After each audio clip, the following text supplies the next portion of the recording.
Welcome back, ladies and gentlemen.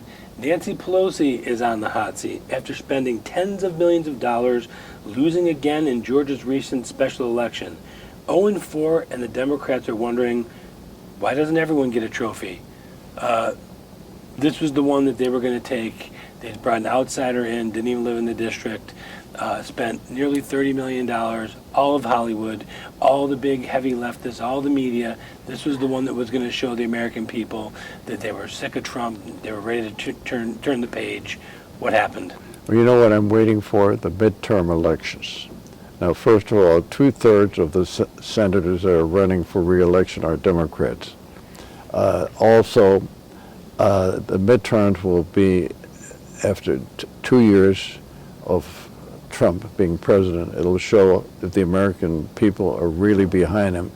If the Republicans win a huge majority, they already have a majority in the House, but if they substantially increase the House majority and get about 60 Senate seats rather than the 52, I think we'll be turning the corner. You see, the only problem with that is you're always going to have turncoats like Susan Collins, Lindsey Graham, John McCain. I mean, you're always going to have that faction. The one thing I can say about the Democrats is they're always coalesced around each other. Well, sure, but the losers have a tendency to coalesce. They've always been like that.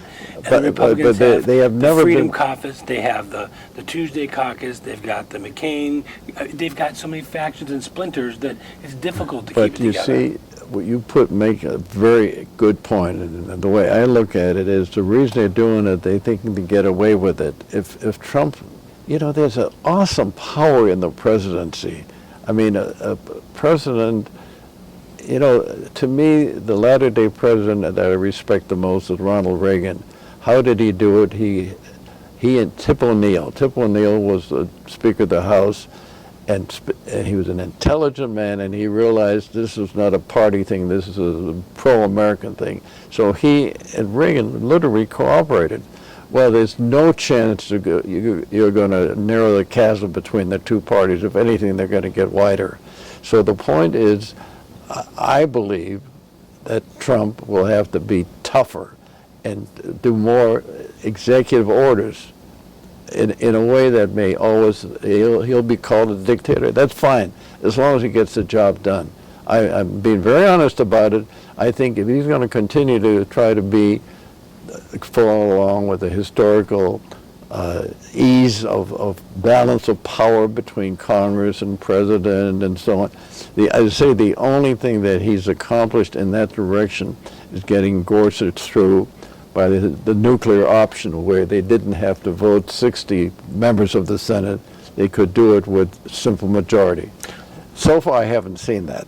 Which even that becomes difficult because you only need 2 defectors from the Republican side, and every Democrat is going to vote against it. They're all coalesced. But you know darn well, whether it's mayor of a city, whether it's if you are the kind of guy that knows how to use his power in a way to scare the hell out of your enemies, you're going to get much more done than being Mr. Nice Guy and inviting them for lunch to the White House. Now, if you're on the Republican side, you're thrilled to see Nancy Pelosi and Chuck Schumer remain in those leadership positions.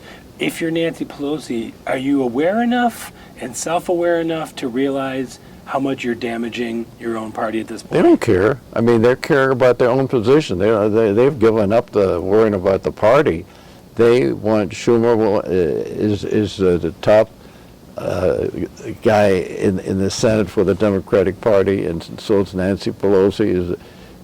She's thirsting to someday again being the Speaker of the House, and she ain't going to make it, no matter how badly the Republicans do. You think it's gotten bad enough that Democrats start to put pressure on her, or do they just coalesce around them again?